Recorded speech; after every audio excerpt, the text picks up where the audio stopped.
बीड़ जिले के परली तालुका के बोदेगांव में आयोजित एक कार्यक्रम में विधायक धनंजय मुंडे ने भावुक शब्दों में जनता का आभार व्यक्त किया। उन्होंने कहा कि अब लोग उन्हें माजी मंत्री कहते हैं, लेकिन यह उनके लिए गर्व की बात है। उन्होंने कहा कि कुछ लोग उन्हें बदनाम करने की कोशिश करी, परंतु नियति हमेशा साफ मन वालों के साथ रहती है। मुंडे ने कहा, जितना उन्हें बदनाम करने की कोशिश की गई, उससे अधिक परमेश्वर ने उन्हें लोकप्रिय बनाया। उन्होंने आगे ये भी कहा कि जिन्होंने उनका नुकसान करने की कोशिश की, उन्हें यह समझ में नहीं आया कि अंततः वही होता है जो नियति को मंजूर होता है। पद असो नसो, आता माजी मंत्री मला लय मोकळं वाटलं। मंत्री पद गेल्यावर काय उलट लय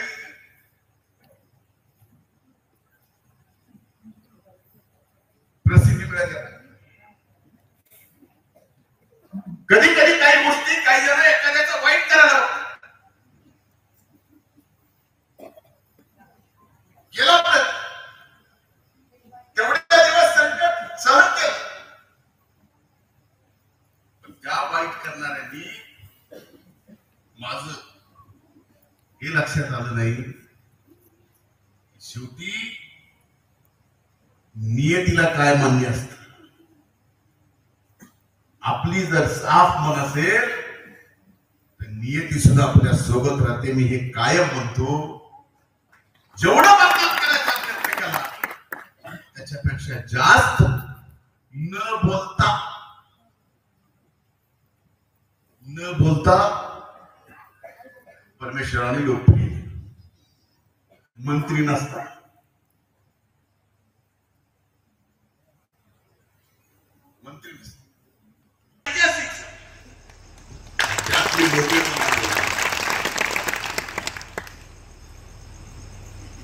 आज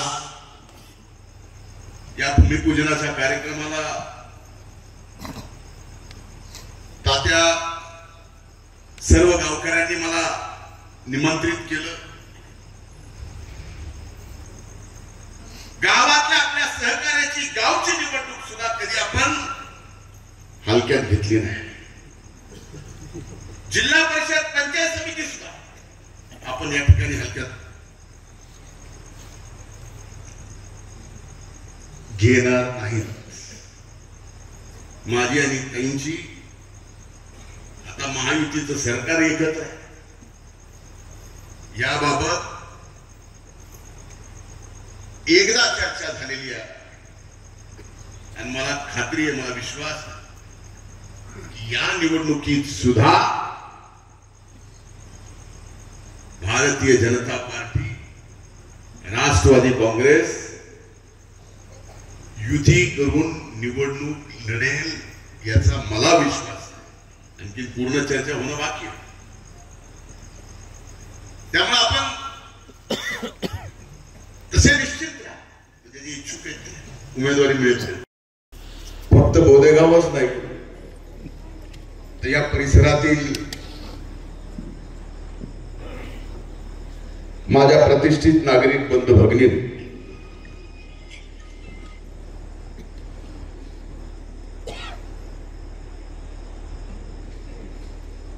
पहिले 3 कामच मी ज्याचं उद्घाटन आणि लोकार्पण सांगितलं,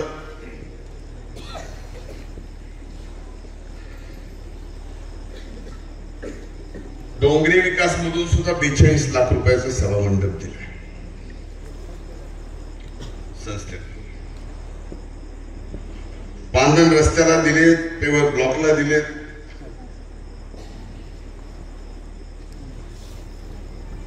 मध्ये आपल्याला माहिती आहे की आपल्याकडे फार मोठी अतिवृष्टी झाली होती। ऑगस्टच्या अतिवृष्टीमध्ये जेवढं नुकसान आपल्याकडे झालं तेवढं इतर ठिकाणी सुद्धा झालं होतं। जिल्ह्याला 56 कोटी आले, त्यातले 30 कोटी फक्त या परळी तालुक्याला येते।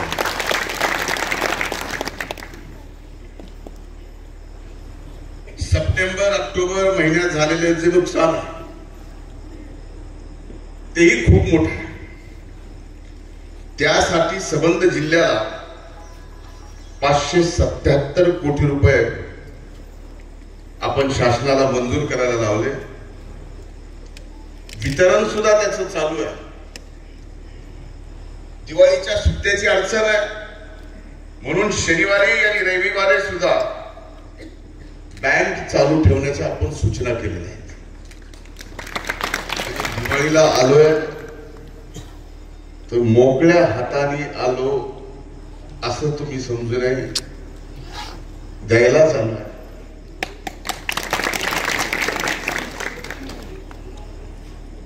आज एका गोष्टीचा नक्कीच आनंद आहे की या 77 लाख रुपयाच्या शाळेत नाथ प्रतिष्ठानने सुद्धा काही हिस्सा उचलला. आज तुमच्या सगळ्यांचं प्रेम संबंध राज्यभरातून मिळत असलेले आपले आशीर्वाद या मतदारसंघाच्या प्रत्येक माणसाच्या मनात बसायची संधी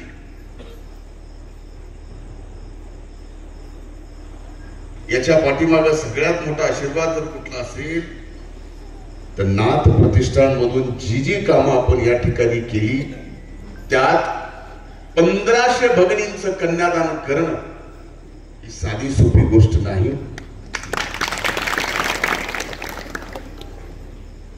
अनेक कार्यक्रमात भाग आणि आज नाथ प्रतिष्ठानच्या माध्यमातून थोडाफार का होईना भार शाळेचा बोदेगावच्या या ठिकाणी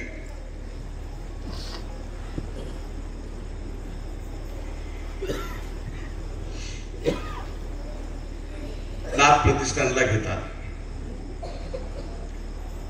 खरं तर कार्यक्रमाला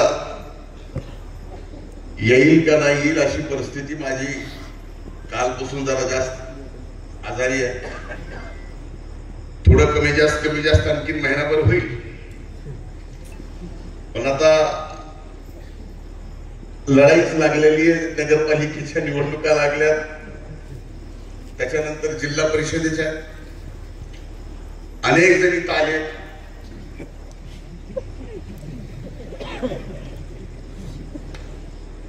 निवडणुका लढायच्या इच्छा आहे.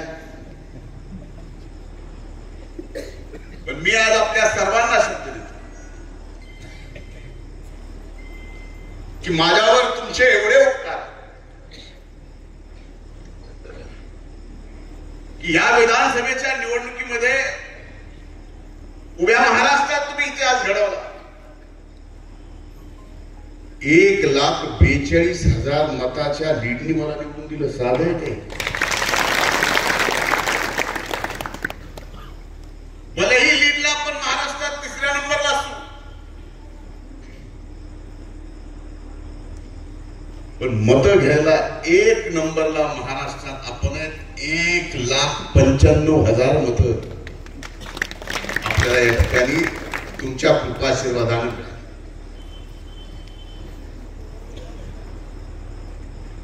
एवढा मोठा विजय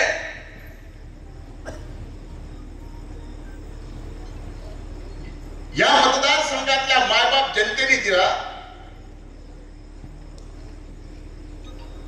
पण हा विजय सुद्धा आपल्याला साजरा करता आला नाही. महाराष्ट्रात सत्ता मंत्री म्हणून शपथ घेतली. मिळालेल्या त्या मंत्री पदाचा सुद्धा आपल्याला आनंद घेता आला नाही. जी संकट चालू झाली ही निर्मित संकट आहे. अचानक आलेली संकट आहे आणि घडवून आणलेली संकट आहे.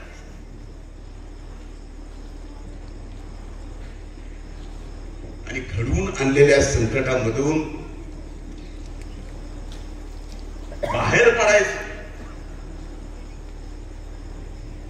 काम फार अवघड असतं.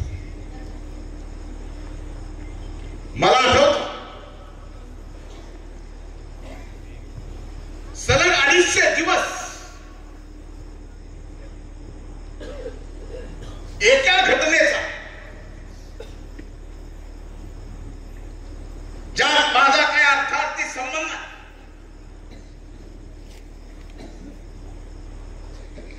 250 दिवस इलेक्ट्रॉनिक मीडियावर माझं ट्रायल चालू होतं.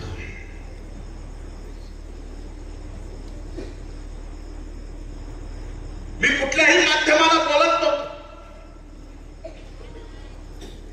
मला काय बोलायला येत नव्हतं अशातला भाग नाही. त्या 250 दिवसात दोनदा मरता मरता वाचलो.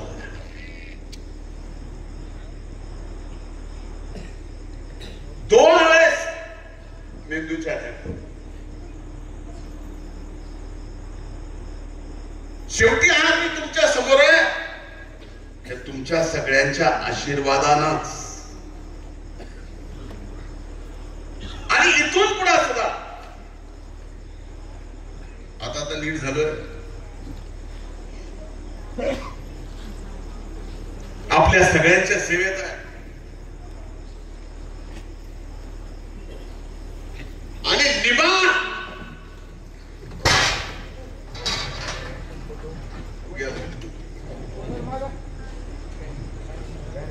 सरकत सरकत माझ्या सरकले पडलं नाही.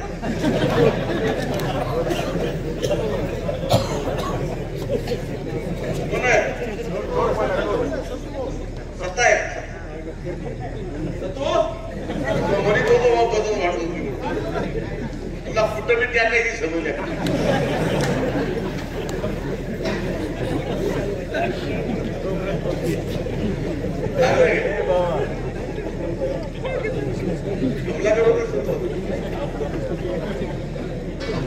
पाणी पाजा त्याला पाणी पे बाबा. गावाच्या बाहेर पडल्यावर शिवाय शिला पण टेकायचं कुठं बी टेकायचं थांब ना. नाही तसं निबार माणूस आहे त्याला घडत नाही की सगळ्या आजारातून बाहेर पडलं फक्त डोळ्याचा राहिला.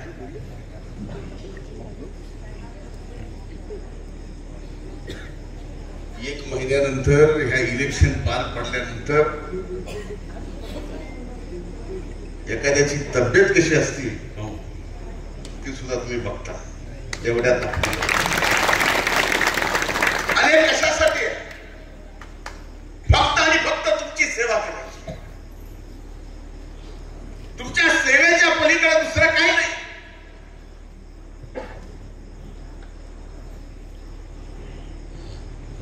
दोनदा वाचलो एवढ्यासाठी देवाने वाचवलं की बाबा रे अनेक जनाची अनेक असंख्य लोकांचे आशीर्वाद तुझ्या पाठीमागे जरी असले तू जन्मालाच आलास फक्त लोकांची सेवा करायला. असा तू जाऊ शकत नाहीस. म्हणून या ठिकाणी मी तुमच्या समोर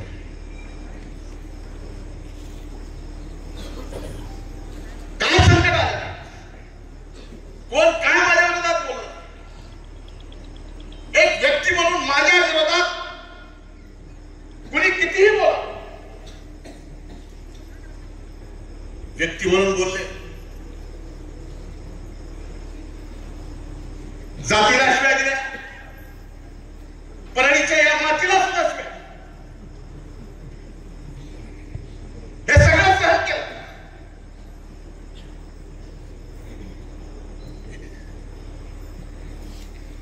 पण शेवटी तुम्ही एवढं खंबीरपणानं माझ्या पाठीमागे उभं होता.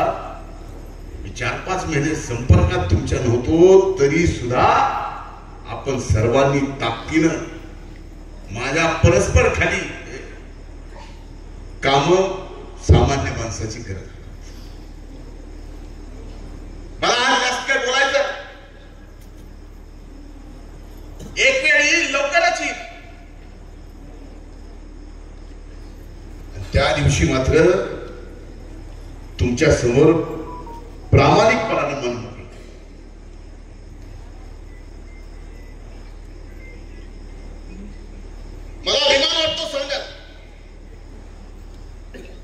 की या परळी विधानसभा मतदारसंघात आपण जेवढी विकासाची कामं करू शकलो तेवढी विकासाची कामं दुसरीकडे कुठंही झालेली नाही.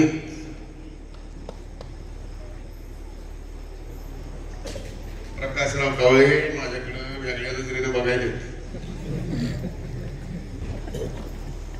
फुलाचं कुठे म्हणले यावेळेस फुलाची सुद्धा मंजुरी आपण घेतलेली आहे, सुद्धा काम चालू.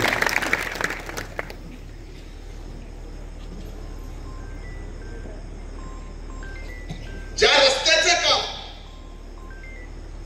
तुम्ही सांगितलं थांबलंय, मी थांबवलंय का तर ते काम निकृष्ट दर्जाचं होतं. कोण करते मला माहित,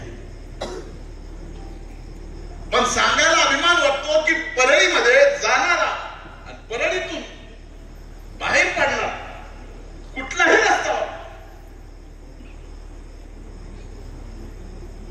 नंबर 1 झाला.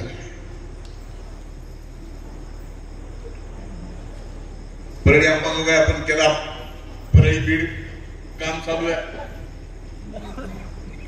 परळी गंगाखेड नांदेड पर्यंत आपण करतोय.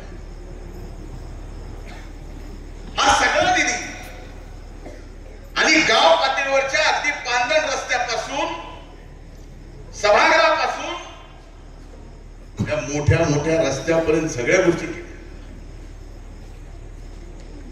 5 थर्मल पॉवर स्टेशन त्यांचं आयुष्य संपलं म्हणून स्क्रॅप मध्ये गेले. नवीन कोळशाचं थर्मल पॉवर स्टेशन काढायची राज्याने आणि देशाने पॉलिसी बंद केल्यामुळं येणाऱ्या काळात सभागृहात राज्याच्या मुख्यमंत्र्यांनी कबूल केलं की 350 मेगावॉटचं सोलारचा प्रकल्प आपल्या परळीला या ठिकाणी देणार आहे. याच्यातून फार मोठा रोजगार उभा. काही साठवण तलावाची कामं मंजूर सणावर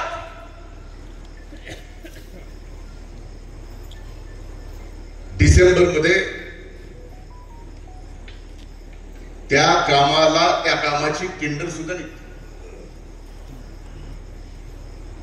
म्हणून विकासासाठी आपण कुठेही कमी पडलो.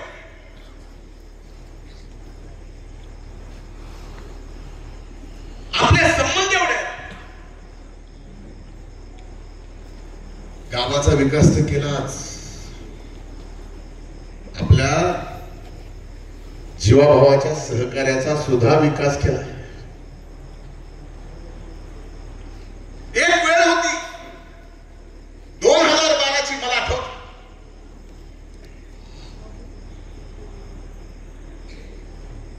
अख्खी निवडणूक जिल्हा परिषद पंचायत समिती सुपडा साहेब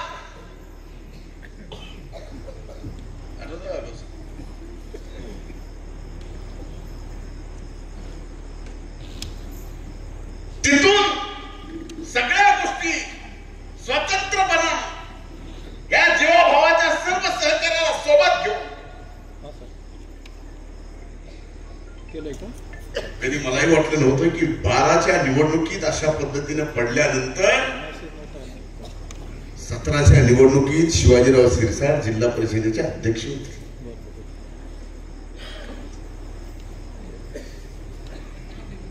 हे सगळे सहकारी सगळे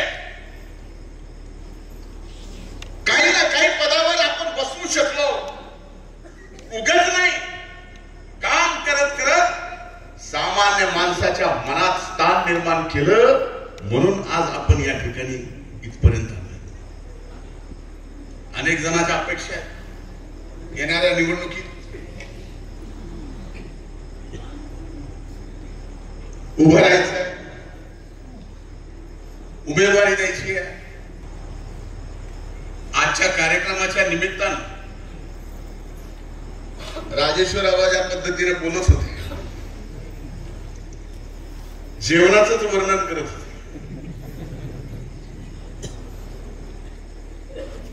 त्यांना थांबवलं नसतं तर भाजी कशी झाली हे सुद्धा त्यांनी सांगितलं असतं. पण आबा तुम्हाला का थांबवलं तर आम्हाला लागल्यात भुका, आणि तुम्ही जेवणाचं वर्णन केल्यावर आमच्या तिथंच पाणी तोंडाला सुटायला लागलं. अगोदरच कार्यक्रमाला उशीर झाला. पुन्हा नक्कीच मोठ्या कार्यक्रमामध्ये सविस्तर आपल्याशी बोलेल. पण एक सांगतो, हे जीवन मला पुन्हा ज्या परमेश्वराने दिलं आहे, शेवटच्या श्वासापर्यंत या मातीतल्या माणसाला मोठं करणं आणि या मातीतल्या माणसाला नुसतं मोठं करणं नाही, काय तुमची सेवा करत राहा. पद असो नसो. आता माजी मंत्री म्हणायला लागले. मला तर लय मोकळं वाटायला. मंत्री पद गेल्यावर काय उलट लई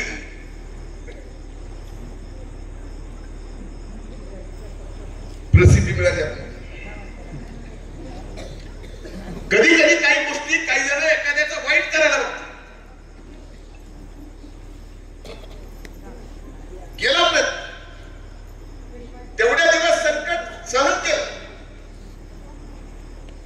पण त्या वाईट करणाऱ्यांनी माझं हे लक्षात आलं नाही की शेवटी नियतीला काय मान्य असतं. आपली जर साफ मन असेल तर नियती सुद्धा आपल्या सोबत राहते. मी हे कायम म्हणतो. जेवढं मतदान करायचा प्रयत्न केला त्याच्यापेक्षा जास्त न बोलता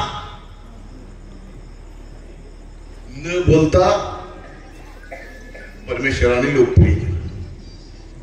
मंत्री नसताना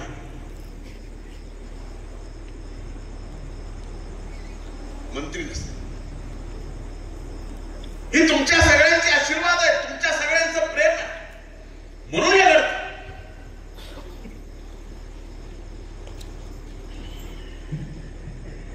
या तुमच्या आमदारकीमध्ये अनेक ठिकाणी अनेक गावात म्हणजे आपण एवढी कामं केलीत,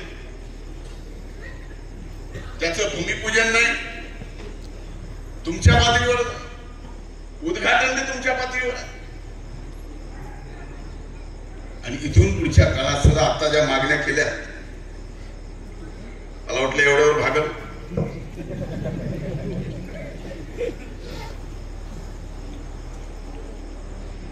एक स्मशानभूमी द्यायची आहे, पूल,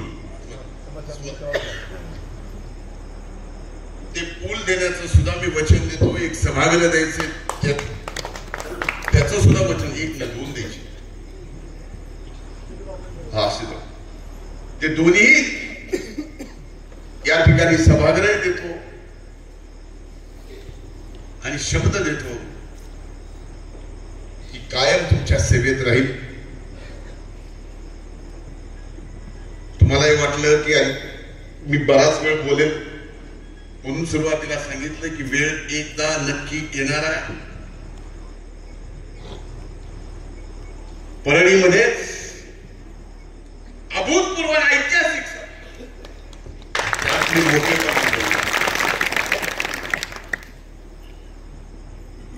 आज या भूमिपूजनाच्या कार्यक्रमाला तात्या सर्व गावकऱ्यांनी मला निमंत्रित केलं, त्याबद्दल मी आपले आभार मानतो. नगरपालिकेच्या निवडणुका अगोदर लागणार, माझ्या नोव्हेंबरच्या पहिल्या आठवड्यामध्ये आचारसंहिता लागणार आणि डिसेंबरच्या पहिल्या आठवड्यात मतदान. ते संपलं ना संपलं की जानेवारीत जिल्हा परिषद पंचायत समिती आहे. हे सलग 3-4 महिने निवडणुकीचे.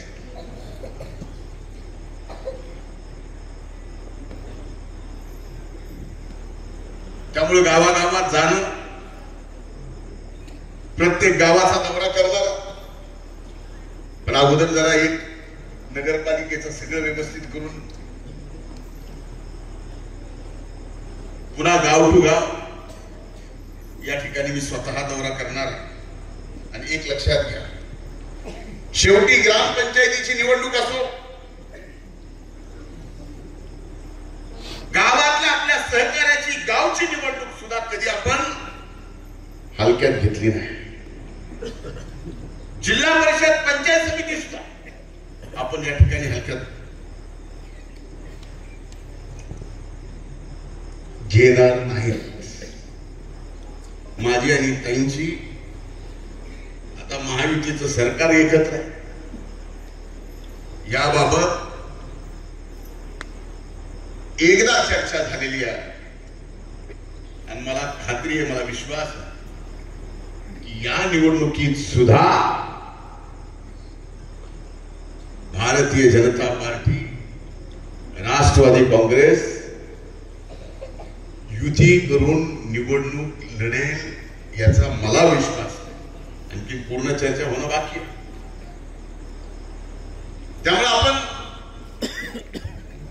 तसे निश्चित राहा, म्हणजे जी इच्छुक आहे उमेदवारी मिळते. पुन्हा एकदा आपल्या सगळ्यांचे आभार मानतो.